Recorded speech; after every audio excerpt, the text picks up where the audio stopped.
No, I absolutely believe that I can do whatever I want to do. It's not going to be easy. Maybe I'll fall on my face. Maybe I'll fail just ridiculously.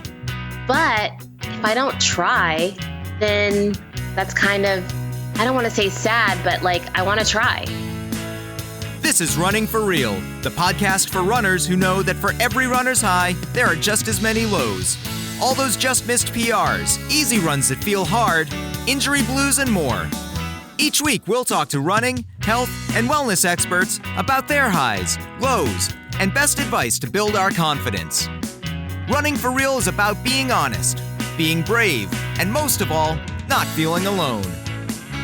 And now here's our host, Tina Muir. Hello, my friends. Welcome to episode 233 of the Running for Real podcast. Thank you for joining me today. I am excited you are here, and I'm excited that you are going to get to know one of my friends who I've known for many years now. We met in the old days of blogging, and we have stayed in touch. And honestly, it's a shame, and I don't know why I haven't had her on the podcast sooner. I should have, and I've missed her positivity and her optimism and enthusiasm and just her realness over the past maybe year or two since we haven't been talking as much as we did a few years ago. I've really missed that, and today's conversation reminded me of that. I am really excited to introduce you to Nat Mitchell. I think you're going to absolutely love her. You may have heard her on some of the other podcasts, but we went in a totally different direction, as I like to do, with this episode to talk about things that she hasn't covered, to go in different areas. And I just really enjoyed the conversation.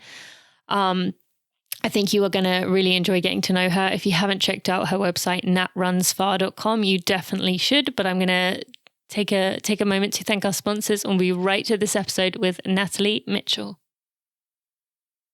Thank you to Momentous for sponsoring this episode of the Running for Real podcast. I am loving hearing your feedback about this company, about that you're enjoying them, about that the products are working well for you and your body, and you feel really good. A lot of you have said about them being NSF certified for sport. The ingredients in them are better than any other products of this type that you've come across. I just love hearing that. So keep it coming. Now, I want to tell you a little bit more about Momentous creatine today. So I've told you some about the elite sleep and collagen before, but I want to talk a bit more about creatine. And that is the Momentous Performance Creatine is that NSF certified for sport creatine monohydrate formula. It's an amino acid that supports increased energy production and muscle power output. Its primary role is the recycling of adenosine triphosphate, ATP. If you want to go back to your science lessons when you were in school, you would have learned about that. And this is the main source of energy for muscle and brain cells. Creatine also promotes lean body mass and cognitive function. So all of these things are going to come together to be able to help you as a runner. So creatine is a wonderful thing to add to your diet if you really have some big running goals that you are working towards, particularly if you are pushing your body pretty hard and pretty far to be able to reach some big goals and to set yourself up so that when races are fully back in our agenda, in our lives, you are ready to go. So the creatine can benefit any athlete. It doesn't have to be an elite level athlete. You don't have to be competitive. It's going to help you to recover, particularly if you are an aging athlete whose natural amount of creatine has decreased and is decreasing. It will decrease over time as we get older. Creatine can also act as an antioxidant in the brain, which is going to be great for those who are aging athletes.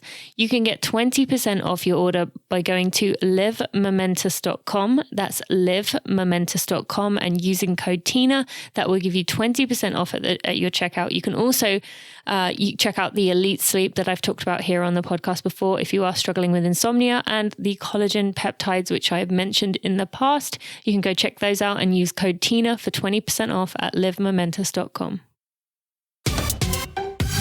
Nat, it is long overdue, but I am so excited to welcome you to the Running for Real podcast. Thank you for joining me. Tina, thank you so much for having me. I feel like I've already met you before, but I know we haven't met in person. So it's just a pleasure to be here. Yeah, we were just talking before we started recording about how we've missed each other, and you just informed me even as close as being in the same room at the same time, but not not realizing. So I'm sad that we haven't met in person, but now this is one step closer, and I'm excited to let my audience get to know you. Although some of them may have heard you on some of the other podcasts. I know you've been on Rambling Runner. I know you've been on Ali on the Run, and probably a few more. Those are the two that I remember specifically seeing you being on or hearing them. And so we're going to try, as I always do, take this in a bit of a different angle, take a different look at your life.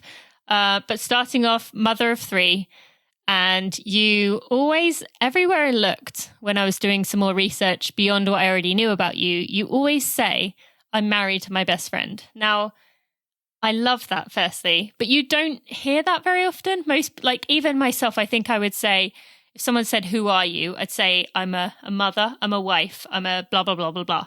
But I don't think I would so I love that you say that, because we should all be saying that, but then that's not necessarily the case, especially with, you do see a lot of relationships where they get to the point where they're essentially just roommates.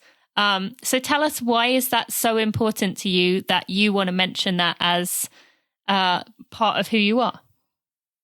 Yeah, that's a good question.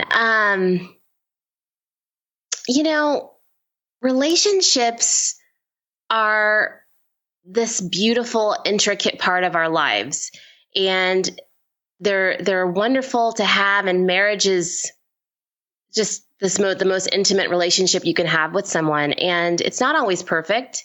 It's messy, and it can be disappointing, and it can have definitely a lot of ups and downs. But I think that if you truly are married to someone that you like as much as well as you love, and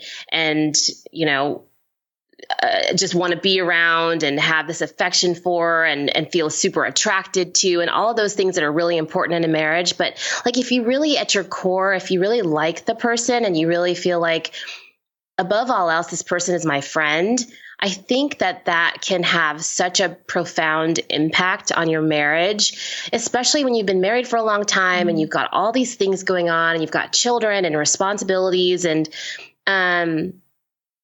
if you don't have that, I think it can make it a lot more difficult, especially when you get out of the honeymoon phase. Mm-hmm. And related to that, do you approach the relationships with your family? I'm not talking about your kids, but beyond your kids, the other relationships, because I feel like it doesn't matter for those listening who are like, well, I'm not married, and maybe this is a hard time for you because of that. Not only am I not married, but now you're just talking about how great it can be. But I feel that your approach also matters to everyone in your life, because it's very easy for us now to take things for granted, particularly because we had 2020 where everything was online. It's very easy, if you're not careful, for you to multitask or to swipe up and put them in the corner while you're doing something else. So do you have that same intention and that same, I like this person, I don't just love them, they're not just there because, they're my family and I have to, but because there's so many good qualities that I see in that person? Do you do that with everyone else in your life too? Yeah, I think I do. I mean, I don't have siblings, so I don't have that sibling relationship with brothers and sisters. But with my parents, I feel that way. I feel like, yes, you love them because they're your mom and your dad, but I really like them for who they are as people. And just close friends in my life, people that I have that are close to me, that I've known for a long time.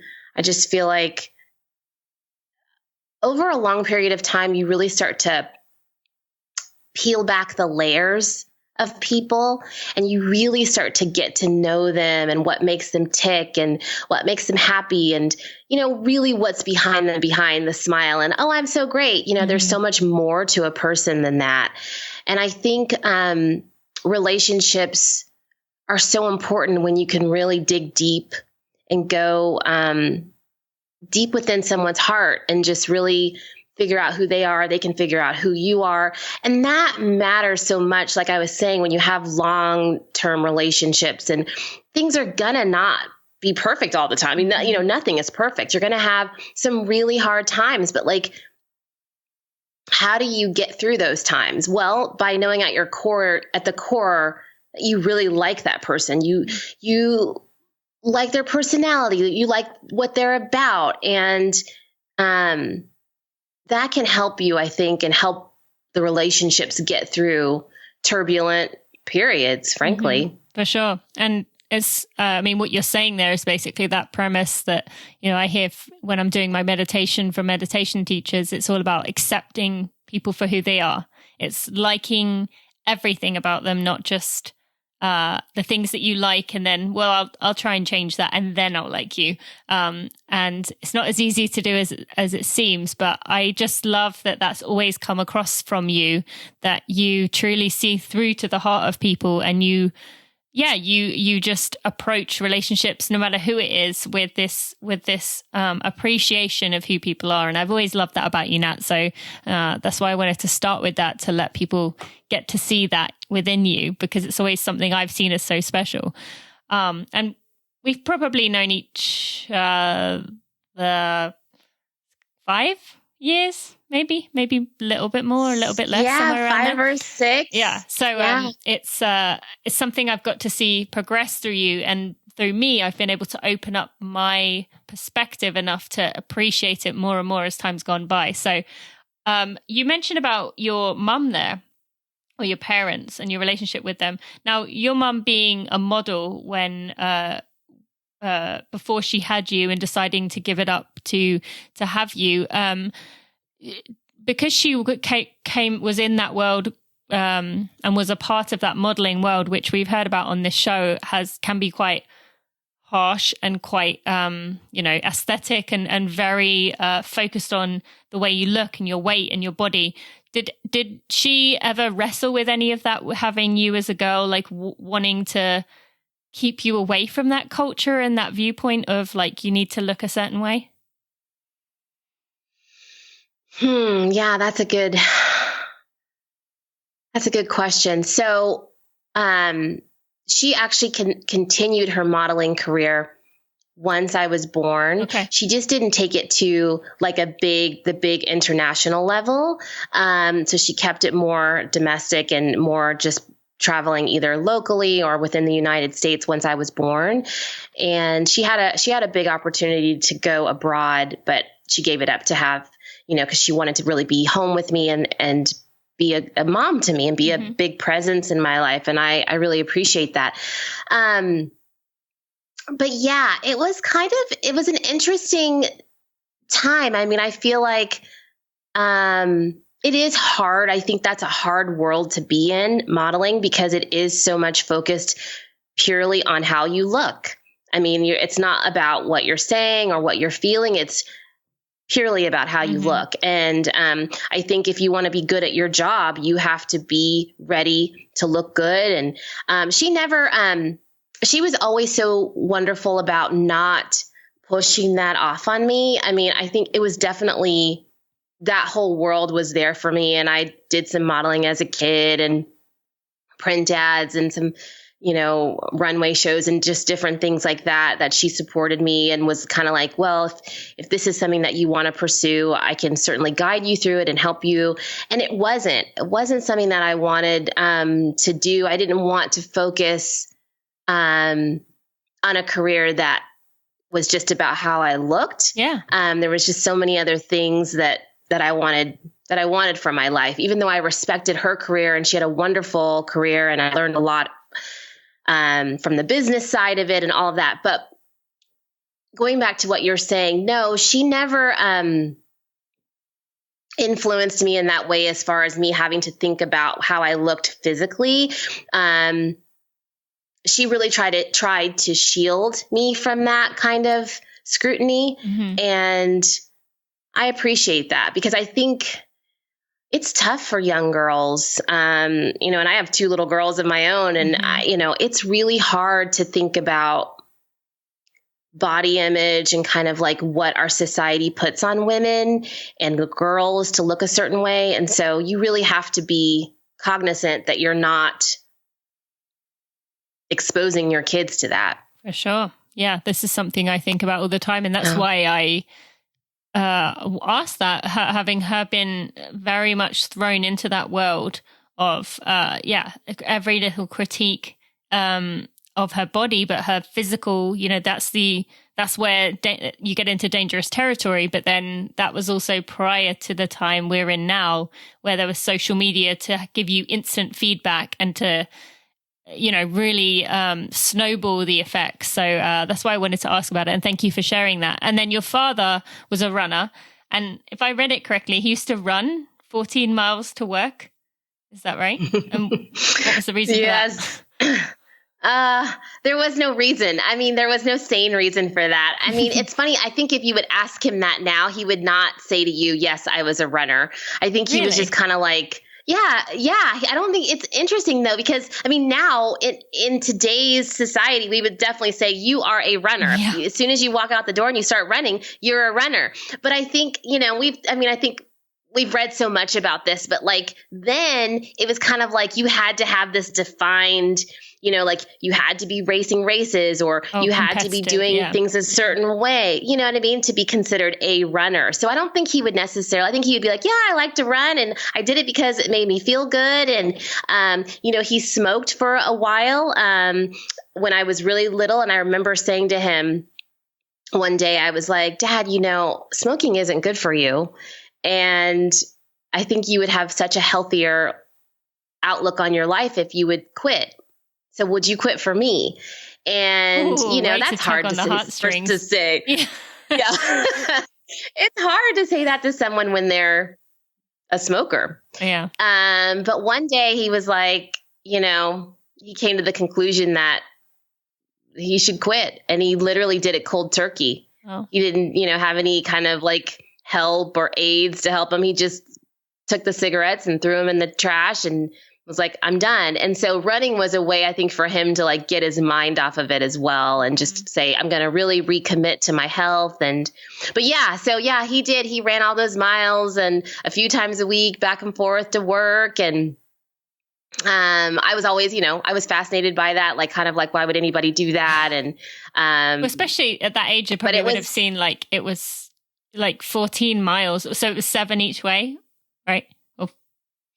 Well, no. So it was 14 miles one way. So sometimes he would go both ways. Oh, wow. That was very rare. But a lot of times what would happen is he'd run 14 miles. He would take a shower and all of that. And then he'd have a friend drop him, home, or he'd have my mom pick him up. He was just kind of like, he even back then, he was like, I just felt like I didn't want to leave such a carbon footprint. Why do I need to drive my car every I know. And that's kind of a big deal. Yeah, for sure. And then, but to you, my point was you as a kid, I mean, if you would have ever driven with your dad, which I'm sure at some point you would have driven near his work or to his work, I mean, that must have seemed like across the world distance. So yeah, I could imagine you would be thinking, why would you do that? Like, that's such a long way. And it is. But what would you say that taught you about running early on? Like, did it... did you grow up thinking that was just a thing dads did? No, honestly, I didn't. I knew he kind of stood out. It really taught me about discipline. I felt like even though he didn't make a big deal about it, I knew that it took a lot for him to do that, and I think, I looked at that and I was like, well, if you want to do, something specific in your life, you need to be disciplined about it. You need to have a plan. And even if it's just a loose plan, you need to plan for it and work really hard. And he taught me all of those building blocks. And yeah, I mean, I knew that wasn't a normal, regular thing that parents did. And, it was kind of, I was a little fascinated by it. And I think at the time I didn't realize how much of an impact it would have on me as a person, as a runner. But, looking back on it as an adult, you realize that really did shape kind of a lot of my philosophy about the sport and what I could do and just kind of me as a person. So I really, I appreciate seeing that as a young kid. For sure. And was he very encouraging towards you as a young girl? Like, you can do anything that I can do as a man? Or, was it just shown through his actions, even if not said out loud? Yeah, I mean, I think a little bit of both. I mean, definitely shown a lot from his actions. I think career-wise, he definitely, kind of put a lot there for me to think about and ponder on. Like, I think, he secretly wanted me, or maybe not so secretly, wanted me to be a lawyer. And he thought that that was like a big career that, that I could have. And that, kind of like, I think as his, this young daughter, he had these grand plans for me and, career-wise, which I really appreciated it. He never put barriers in my way. And, he definitely was encouraging in a kind of a silent way. I mean, I didn't feel pressure like I have to do these things, but he was just kind of like, you have to work really hard if you want to if you want to accomplish whatever it is. But yeah, he was a great role model. But I think, so much, and I've said this before, but so much of the credit, goes to my mom. I mean, I think, in these conversations, we talk a lot about my dad because he did this thing that kind of stands out and people are like, wow, that's such a big deal. And it was, but like, beneath all of that, like,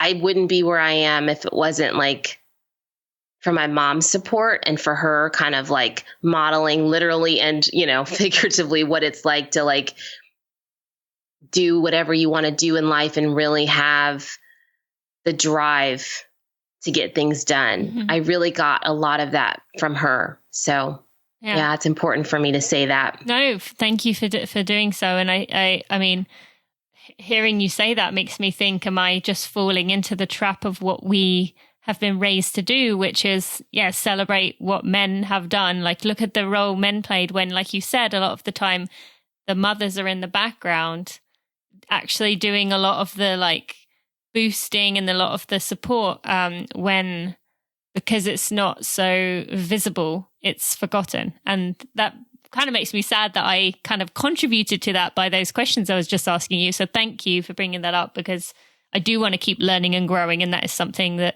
I obviously need to work on as well. And so you became a runner. Was that, and I think, did I read that your mum and dad would run and you would run with them on the weekends? Is that correct? So tell us about that. Yeah, just kind of whenever. Yeah, I would run with them. And I wanted to say too, kind of the reason why I said those thoughts about like my mom being so instrumental is because my parents got divorced when I was pretty young. And so, that's a tough thing to go through, I think, for any kid, obviously. And it wasn't like an amicable divorce. I mean, I think it was a really tough divorce, and I think it was a really hard time for our family. And more than anything, my mom was so instrumental on me getting through that really tough time. I haven't really talked about that, but it was it was hard for me as a kid to see, to go from like what we were talking about, like going on runs with my parents, and those things did happen and they were all so wonderful and la, la, la. But at the end of the day, my family fell apart, and suddenly those wonderful activities and things that we did were no longer available to me. And I think that was devastating. For sure. So my mom was very instrumental in, getting me through that time. What and trying to understand. She gave you?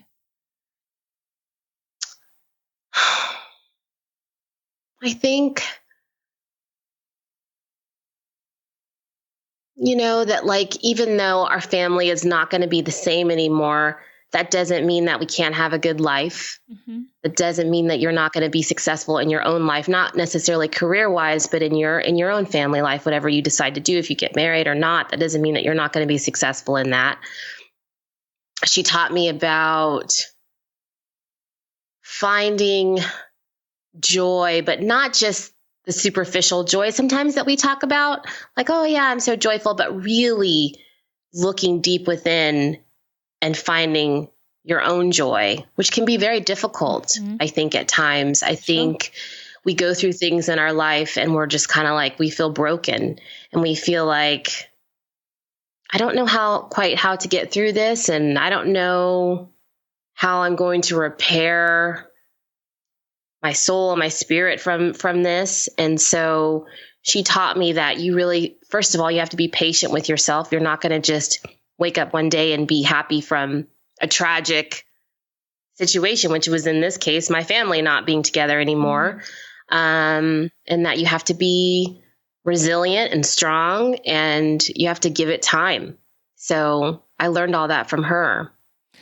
And interestingly, that comes back to what we talked about at the beginning with you. It's that she was being with you where you were and not trying to fix your sadness, which is something and I know a lot of people listening struggle with, is when someone you know and love and care about is hurting.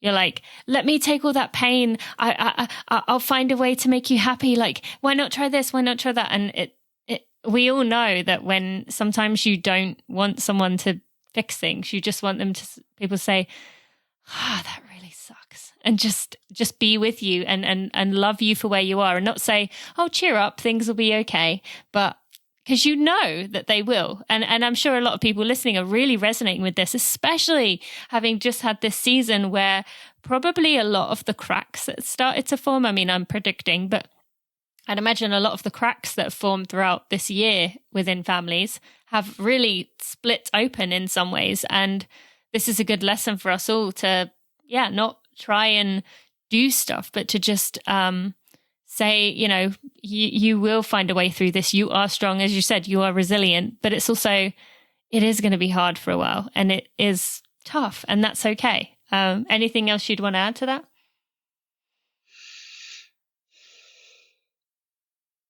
I just would say, give yourself a lot of grace.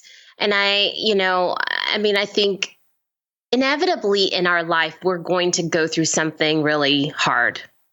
And you do have to give yourself the grace to kind of like mourn that period of whatever it might be that has happened in your life, to not necessarily be in a hurry to make it better, because it might take a long time for it to get better.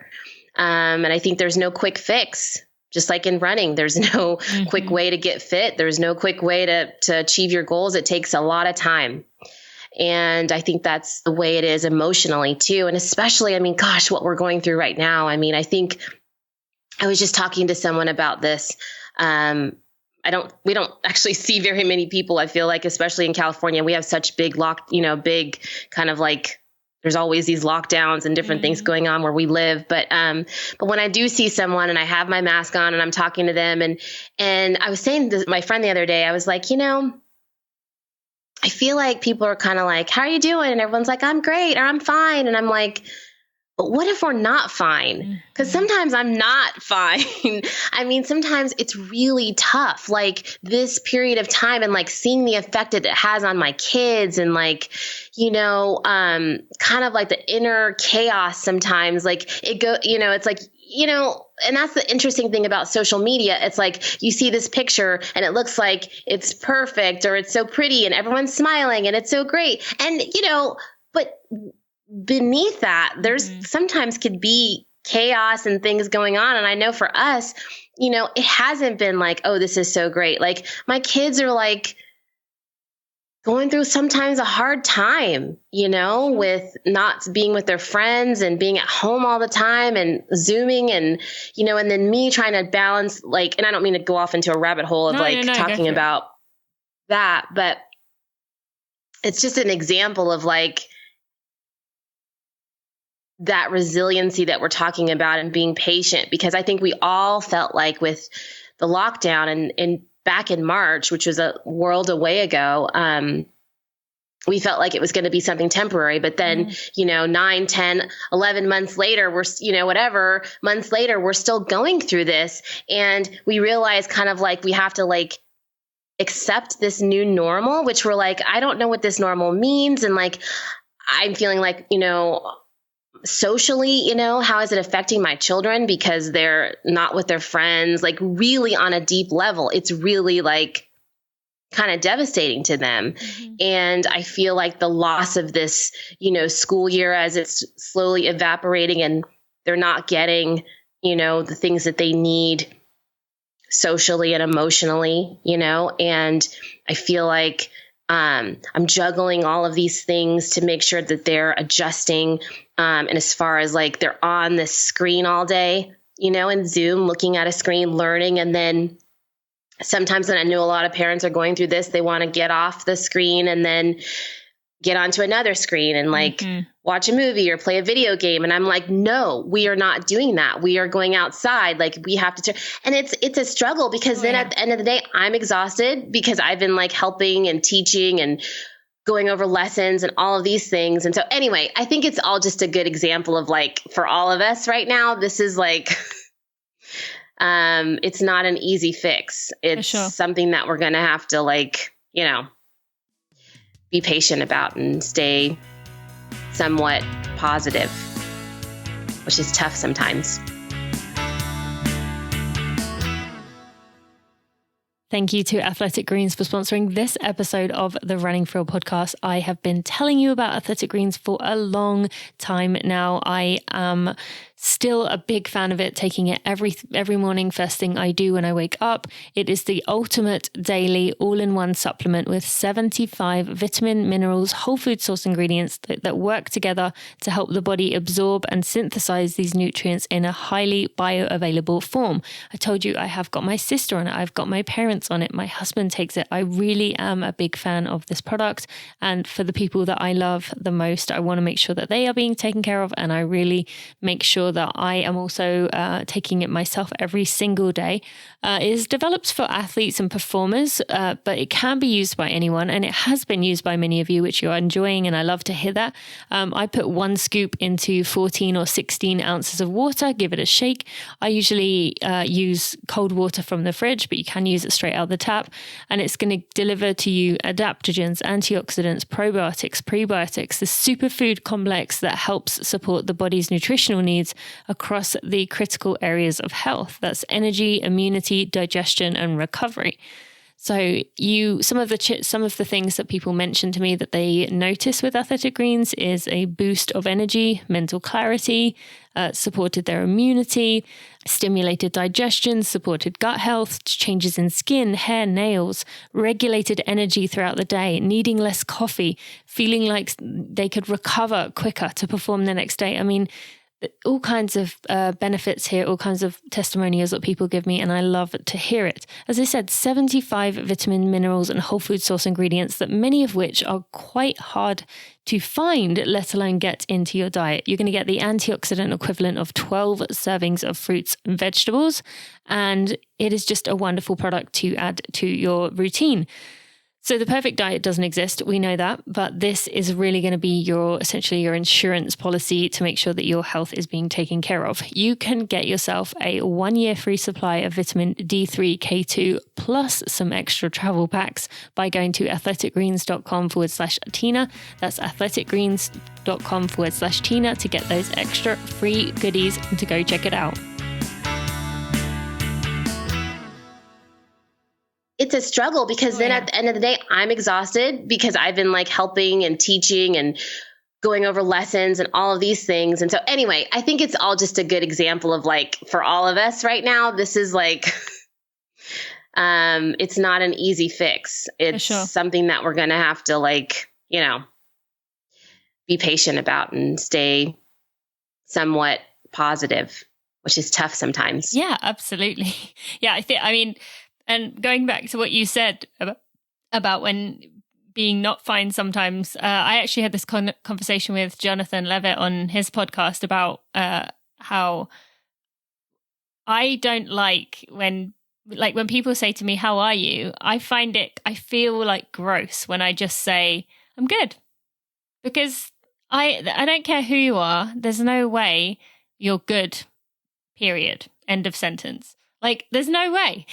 You might, and like you said about the social media photo, you might be good in that second because you're maybe looking at a beautiful view, or you've just finished a run, or you just saw your child do something for the first time. But then 10 minutes later, that novelty wears off or whatever, and you're back in a tough time. But what does the world see? They see that one moment and they think, wow, well, they're obviously having a great time and I'm not. So I'm so glad you mentioned that. And I think that is really important at this time, especially when it is winter, it is dark. We're not able to be outside as much as we might like. I mean, you might be out in California, but the rest of us are probably not able to be outside as much as maybe we would like. And I want to thank you for bringing that up, because I think there is a lot of strain. And actually, I heard Brene Brown on her podcast today. She played a quote from a neuroplasticity expert. I can't remember what his job title was, but she was asking him if your brain can get tired. And he said, yes. Like, basically how he used the example of if you turn down a cookie and you say, I'm not going to eat that cookie because I'm trying to eat healthy. That just used some energy from your brain to do that willpower thing. So then the next time you come to a cookie, you're slightly less, and let's say it's soon, you have less energy to be able to use to say no. So because of this pandemic and what this 2020 has been, our brains are just tired from having decision constantly. Our brain is like trying to figure out like normalcy, trying to understand expectations, trying to like figure itself out. So all of us, our brains are exhausted. So we definitely went off on a tangent there, but I think it was an important one to mention. And anything else you want to add before we move on? I guess the only thing that I would say is, I think we have to be sensitive to give each other the space to say that maybe you're not great. Yeah. Like you were saying, like if you say like, how are you? And you feel kind of gross saying like, I'm good. But if you do venture out of your comfort zone to say, it's really been a tough day, or it's been a really tough week, or I'm not doing so great right now. It's like, we have to be able to, accept and extend comfort to a person if they're going to go out on a limb to share that with you. 'Cause sometimes I think people can't handle that. Yeah. They just want you to say, ask it. Yeah. Right. And they want you to say, I'm great. And then it's like very superficial. And so I think we have to, especially during these times, just to be able to embrace people not being okay. So thank you. Thanks, Nat. Okay. So speaking of another hard time in life, but one that you have some perspective back on, was you're a runner for many years, had preeclampsia. Is that how you say it? Preeclampsia, or is it pre-eclampsia? Mm-hmm. Okay. Which I don't know. You tell me. I think it's preeclampsia. Preeclampsia. Okay. I believe. Yeah. So for those who don't know, that's this life-threatening condition where a pregnant woman develops high blood pressure and protein in their urine. So usually means bed rest. So all three of your kids joined the world early. All three of them were in the NICU. And because of the preeclampsia from the first pregnancy and some complications, you didn't run in your second and third pregnancy. So during that time, tell us about between your three kids, what was your relationship to running? Was it something, did at any point it become something you almost feared? Like you didn't want to do anything that could, your body had been through so much that you didn't want to do anything that could harm it? Or was it something that you said, you know what, maybe I can't do it right now, but I know in my heart I'm going to come back to it?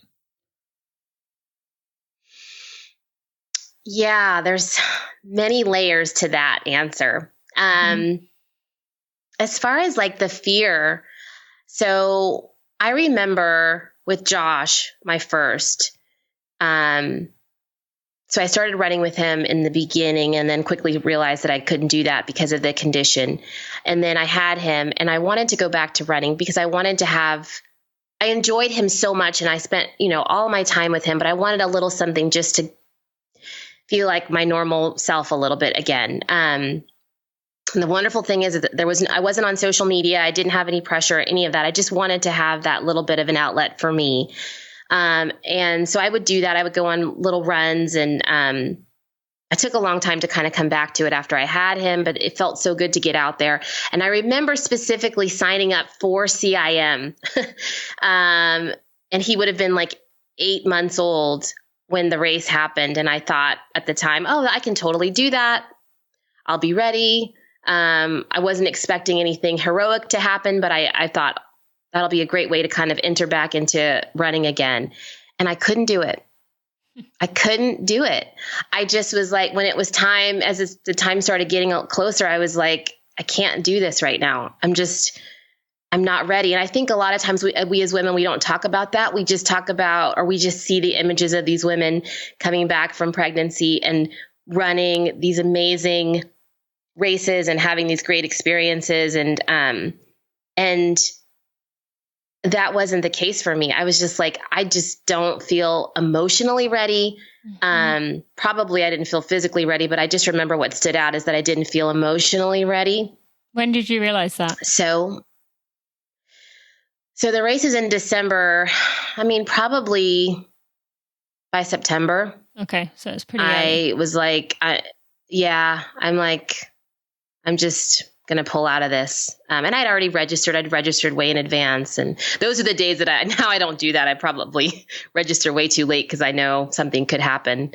But anyway, I was like, I'm not emotionally ready. I'm not physically ready for this. And so I pulled out of that. And then with the other two kids, I definitely took my time. I remember when I had Megan, my second daughter,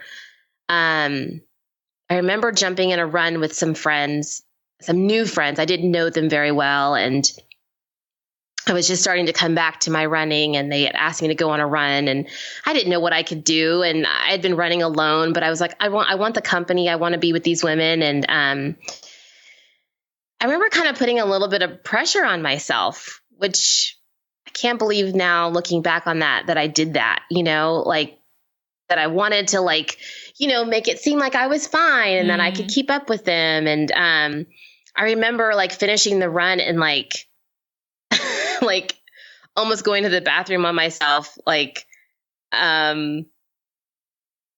and barely making it home and just feeling a little traumatized, Yeah. My body was kind of like, what are you doing? Those are the things I feel like now we talk about it a little bit more, but at the time I was like, I can't talk about this. I just don't want to talk about this. But yeah, it was really hard. I just felt really out of sorts. I just felt like a little overwhelmed by it all. And but I didn't remember feeling like that I was going to put pressure on myself about it. I'm like, you know what? I'm just going to kind of go with whatever. I'm just going to go with the flow, and I don't need to rush into racing again and all of those things. And, but I remember also months later, doing a race, like a half marathon that I had 2 kids at home. I wanted to do this half marathon. I had trained okay for it. It wasn't anything monumental. And it was an interesting experience. I remember feeling, I don't know, running can be so mental and emotional. And I remember feeling like, this is tough. And I don't quite know how this is going to fit back into everything. I wasn't trying to put pressure on myself, but maybe in retrospect I was running with someone else, and I felt like I didn't know how much support I was getting from the person. I felt like almost like they were pressuring me that I was running a little too slow, oh, wow. Which, is kind of funny looking back on that. But, do you think you would have said something now if you were running with someone, if not now, like the mental state that you have, the brain that you have, do you think you would have said something now? Like, you can go ahead if you want to? Or do you think you still would have kept quiet? No, I think now I definitely would have said, just go ahead and I'm going to do my own thing. Yeah. We learn and grow so much as people, don't we? Mm-hmm. I mean, because at the time I didn't say that. I just kind of sucked it up and felt very bruised and damaged a little by it. But my body wasn't ready to run really fast at that time, or faster, or whatever you want to say. It wasn't, and that's okay. Mm-hmm. That's perfectly okay. And so I just want, I think I want people to know, especially women who are coming back from pregnancy or injury or whatever it is, a difficult time, like, it's okay. You do you. Take your time. Yeah. And if it means you have to be kind of like solo for a little while, that's okay too. Take your time. And I learned from that so much because I learned a lot. So it was great that I could just come back and, I've talked about this a little bit before, but I wasn't really ready to really dive back into a structured schedule and getting back into the marathon and all of that until, the third kid was a year and a half old. Mm-hmm. I felt the same way. Mm-hmm. And so I'm glad that I waited and kind of let my body and my mind guide me toward what it wanted to do. Yeah. Well, thank you for bringing that up, because I do think I've thought about whether to bring this up, but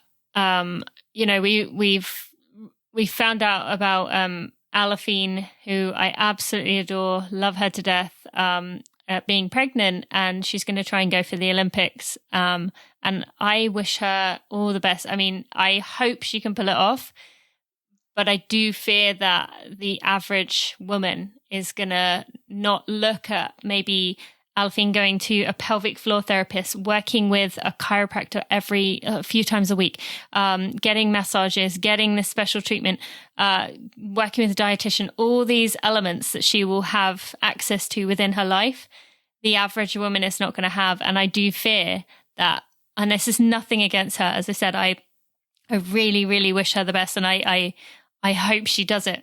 But I hope people listening, especially hearing you say that right now, and me recording this, being postpartum, see that like it doesn't have to be that way. As you've said, you don't have to set a goal like you did that first time around. 8 months postpartum, I'm going to do this marathon and I'm going to run a PR. And I feel so many women come to me and say that, and yeah, like you said, it doesn't even have to be pregnancy. It could be an injury. It's that comeback. It's that I've got to prove myself, that we need to get away from that. And like this message we keep coming back to, it's okay if wherever you are, and it's okay if it takes you 3 years after having a baby, or takes you 6 months of stable running before you run a race. Like, it's okay. After an injury, that was. But so I just want to, I've been debating whether to say anything about that, but you kind of let it in perfectly, that like Alafine is amazing, and she has done a short build up before and been successful with what she did with New York. But keep in mind that she is an elite athlete with lots of resources. And if you can be honest with yourself and say, I don't have those resources, then that's going to play a big role in whether you could do something similar. So anything you would add if you want to share? Yeah, no, that's such a good point. And I'm so excited for her. And when I heard her news, I thought, wow, that is fantastic. She's kind of like going for what she really wants. She wants this, this baby, and she had the perfect window, and it ended up happening for her and her partner. And what a blessing that is, that they're going to have this baby. But you're right. Like, she's in a category all on her own. I mean, in the sense that she has a team of people that are going to be overseeing everything that she does. She's going to have access and all these people in her corner to do nothing but make sure that she is well taken care of and ready for the Olympic Games. And yeah, that, 99% of people don't have that. We're just trying to like make it all work in a normal life. And so we have to adjust our expectations accordingly, right? Because I mean, we don't, I don't have, a nutritionist or someone, I mean, I don't have a chef to cook for me. And I don't have, this, a special chiropractor that I go to multiple times a week or multiple times a week having massages and just literally people working on my body to get me toward this one particular goal that's literally for our country. So yeah, she's in a category all on her own, and it's going to be really beautiful and neat to see her achieve that. But like you're saying, on the other hand, we as women that are not elite athletes at the very top of our career and our game, we have to keep that in mind, that it's just a different thing. It's just a different reality. Thank you for mentioning that. Okay. So on the other end of this is kind of the opposite direction, but you've run a PR of 3:05 in the marathon, but you have a goal of a 2:45. Now, if I found this correctly, you are in your late 40s, right? Yep. So yes. I'm shaking my head. I realize I have to say, have you found people the other way of saying that don't you think you're a little bit old to just shoot for a goal that big? Like, tell us about that. The other end of the spectrum of people seeing you as, you're a mum of 3. You can't do that at this age. Like your time has passed. Like, let it go. Tell us about why you feel that isn't the case, why you still can have a high goal like a 2:45. I'm sure people would love to hear that as well. Yes. I'm so glad you brought that up. I have not talked about this at all. And so it is very interesting. I think that I have been lucky in the sense that I haven't encountered anyone that's brought it up or made me feel in any way that any goal that I have or that particular goal is out of reach at all, and that it's not out of reach because of my age. So that's been good. But I also feel like I haven't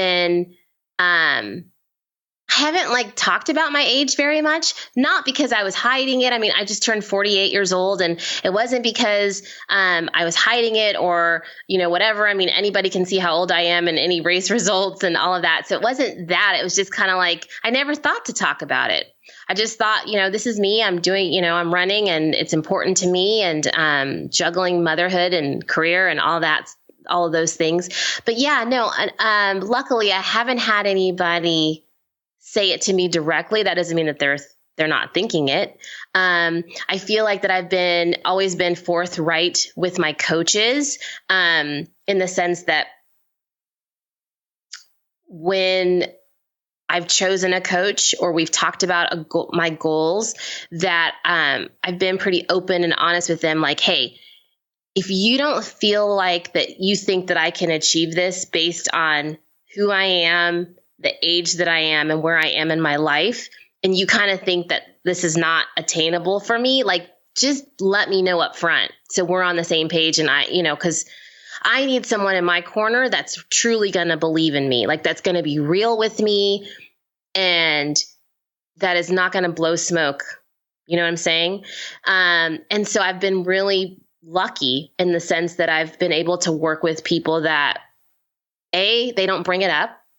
And it's not something that we talk about or use it as, in any way as a hindrance.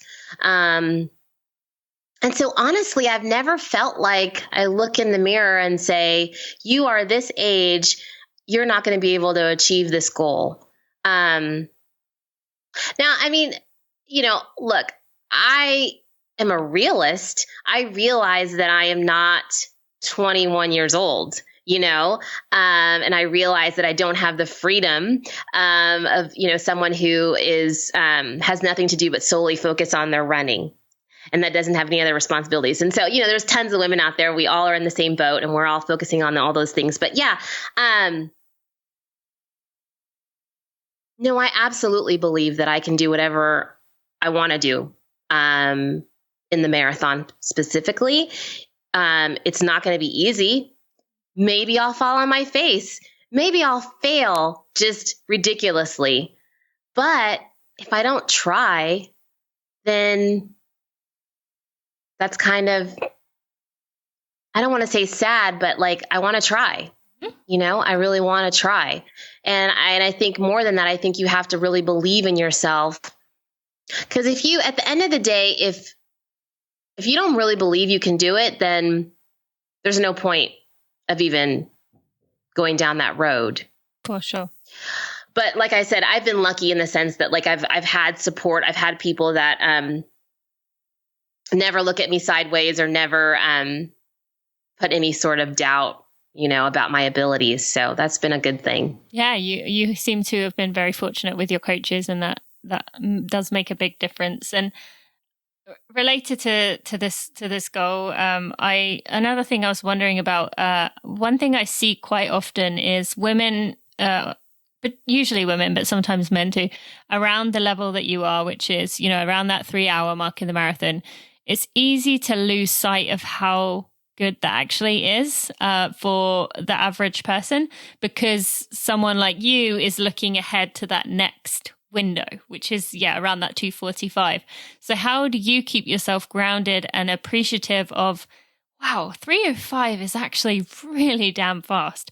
What do you do to keep yourself in that mind frame of not just, when someone says to you, oh, yeah, that's so fast, you say, yeah, but there's 2:45 marathoners out there or 2:19 marathoners out there. How do you keep that front of mind and being grateful for what your body has achieved?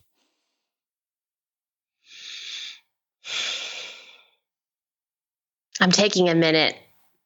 While you're thinking of that, I just want to say how impressed I am with me asking you a question and you taking a deep breath and answering it. You are like my hero for this. I want to be able to do that so bad. And every time I ask you a question, you're doing it. And I'm just like, how is she doing that? So I love that you're taking a breath to think about things. Just, it's so cool to see and hear. Oh man, Tina, it's hard. I feel like my life is filled with rushing.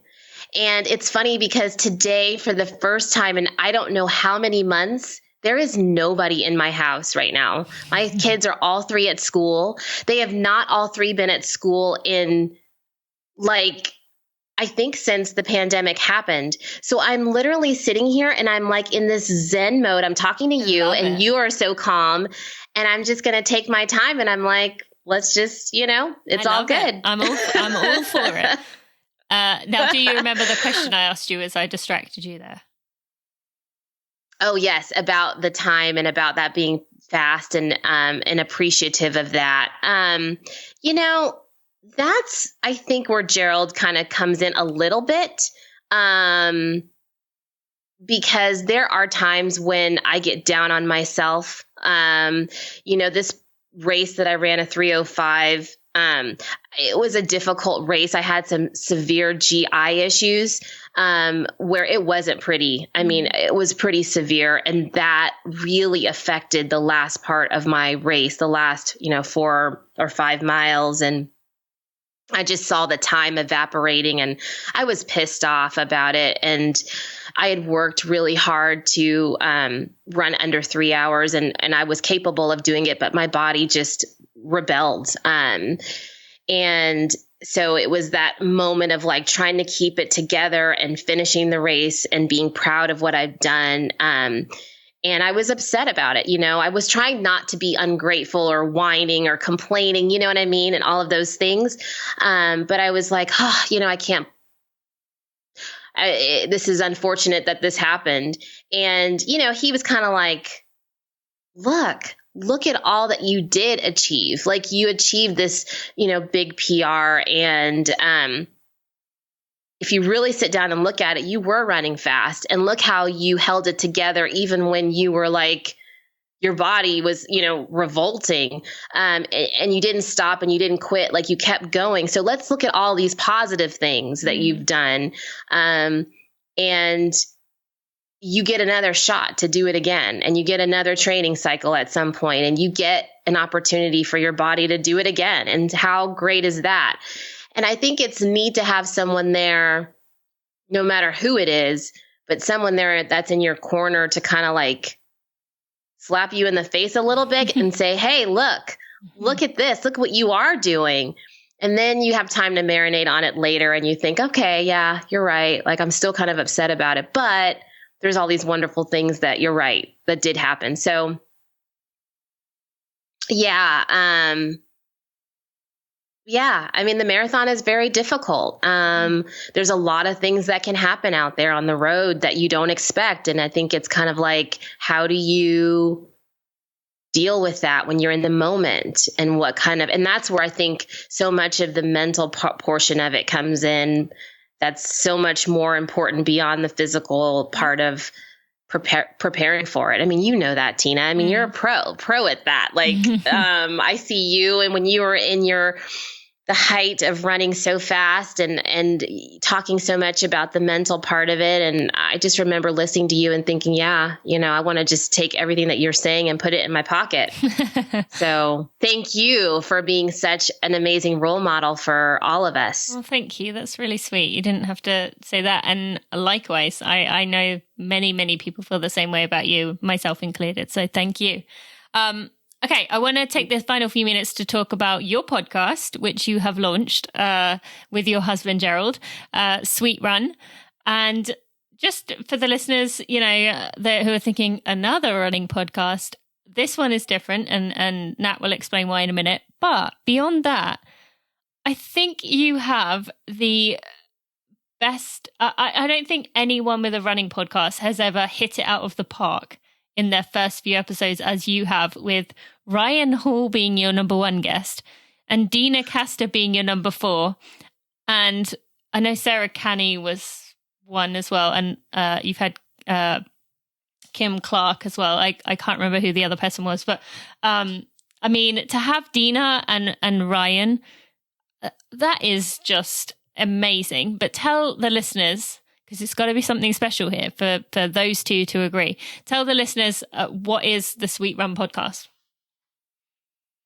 Thanks, Tina. We just really feel humbled, honestly. And we're just really happy with how things are going, and being able to bring this to people. So what the Sweet Run podcast is we talk to runners who are passionate about the sport, and we simply talk to them about their hometown and what they love about where they live. We spend so much time running around our town, around our streets, and, and in our trails and on our roads. And we do it every day. And, for those of us who really love the sport, it brings us a lot of joy to talk about where we run. And so that's where we kind of like glean all of this out of our guests. So we talk about, their favorite places to run where they live, where they love to, to eat, to refuel themselves, go for a great meal, or have a celebratory drink, and go for a dessert, which if you have a sweet tooth, I have a sweet tooth as a runner and as a person. I love that. I know you do too. Yeah. And so we talk about that, and we have a lot of fun with them, and we laugh and we just chat. We talk about their running journey too as well, and they just literally give us a snapshot of, it becomes a travel podcast.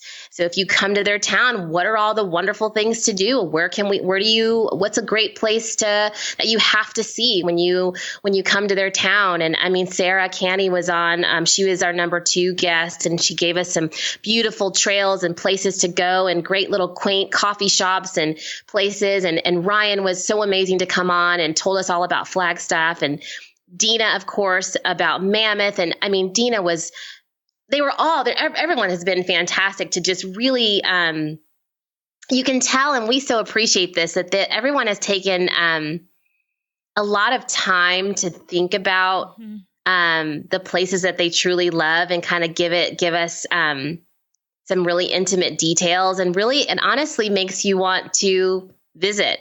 Yeah. And go there. Oh, yeah. Sure. And so we want to give this to people. And when we finally get out of this pandemic and everyone starts traveling again, when they go to these places, they'll know all the best places from these great runners. So we're really excited about it. And thank you so much for sharing it and for letting me talk about it. No, I just think it's such a genius idea. I love that you've started it now, even though part of it is maybe slightly cruel because it's like, I just want to go traveling. But as you said, that gives you time to build up a bank so that people can then do that. And that's so good because the amount of times you go to a city and you get there and you're like, you might Google like where to run, and you get all these confusing links of like this place and that place that might be 27 miles from where you are and then you're out in the middle of nowhere and you've got this to do. So I love that you can get it from one place, from someone you trust, from someone who is a runner. And I just think it's such a good idea. And I'm just really excited for you. And I love that you're doing it with Gerald. That's even cooler. So yeah, I definitely want to encourage people to listen and I will put a link in the show notes. And actually, as we did mention Sarah Canny, I do want to mention you and I have both been on the Rise Run retreat, her retreats that she does, and she is doing some virtual ones in the coming months. So if you haven't already looked up a Rise Run retreat, I mean, I don't know anyone who's better at retreats than Sarah. So, and I know you've been to one of her, you went the year after me, but yeah, just want to give a shout out to her because she is just an awesome person and her retreats are good. So yeah. Okay. Yeah. Where can people find you? We said the Sweet Run, that's spelled SUITE Run podcast. We've mentioned that. I will put links in the show notes. Where else can people find you? So everyone can find me. I'm on all social media at Nat Runs Far. That's where you can find me. And yeah, at Sweet Run for the podcast. And yeah, this is awesome. It was so funny, Tina. I wanted to say, we were talking about the retreat, and that was like another way we had just missed each other. We keep missing each other. So 2021 or maybe 2022, we'll have to find a way to actually meet in person. Deal. Sounds like it. I will make that a priority for sure. Nat, thank you so much for sharing your heart, for your story, just being here with us. I'm thankful for your kids' schools that we had this Zen moment for you. And I wish you the best of luck with the podcast. Thank you for joining me. Thank you so much for having me, Tina. Before we end this episode, I just want to take a moment to shout out my podcast editor, Jeremy Nessel, who has done such a wonderful job of looking after my podcast, taking out all the mishaps in the episodes, while still keeping in the vulnerability and the realness and the rawness of the conversation. This is not one of those podcasts where I take out the ums and the ers and the sometimes the delay in words, because I think it's very important to keep that authenticity. We're surrounded by perfected and manicured everything, and I think it's really important that Running for Real stays that way. So thank you to Jeremy for your work. I also want to thank Maria Vargas and Amber Moore, who are also part of my team. They've been a big part of this community and me being able to build this brand. So just want to give them a shout out too. All right, let's get right back to the end of this episode. Now, I didn't even get to 3/4 of the questions I had for Nat, and we had so many other things that we wanted to talk about, but we never even got to that I will definitely have to ask her about in the future, about primarily her being a voiceover actress working for companies like Disney, Verizon, Wells Fargo, McDonald's. There's so much involved with that, and how she eventually chose her running over the voiceover work, which I just found fascinating. I wish we could have dove deeper into that. There was a lot more questions I had for her, but we talked about other things, and I'm really glad we did go in that direction. I think it's really important as a podcaster to be able to go where the conversation takes you, and I really enjoyed that. If you don't already follow her, go check out Sweet Run. Just such a good idea. I think that's really, really smart what she's done there with her husband, Gerald. I want to take a moment to thank our sponsors, Momentous. You can get 20% off at livemomentous.com. You can get those collagen peptides, you can get the creatine, and you can get the elite sleep that I mentioned, 20% off by using code TINA at livemomentous.com. Also want to thank Athletic Greens. You can go to athleticgreens.com/Tina to get yourself a 1-year supply of vitamin D3, K2 and some extra travel packs. And finally, this isn't a sponsor, but I want to tell you that my new podcast, I should say our new podcast, myself and my co-host Knox Robinson, is coming out in a few weeks' time. If you have not already subscribed, you can go find out more information by going to tinamuir.com/new podcast. You'll get sent that information as soon as it comes out. We are also going to be adding it to the podcast players very soon, so you will see the trailer in there, so you can go make sure you subscribe. These episodes will start coming out on the 22nd of February. We'll be coming every other week, and we are very excited about this podcast. So you can go to tinamuir.com/new podcast to learn more about that. And yeah, thank you, my friends, so much for listening. Already at the end of January, let's go into February, starting on a good note. I'm looking forward to introducing you to Chris Mosier next week. So thank you so much for listening. Have a good week. Thanks for listening to the Running for Real podcast. Be sure to check out tinamuir.com for show notes and even more helpful running information.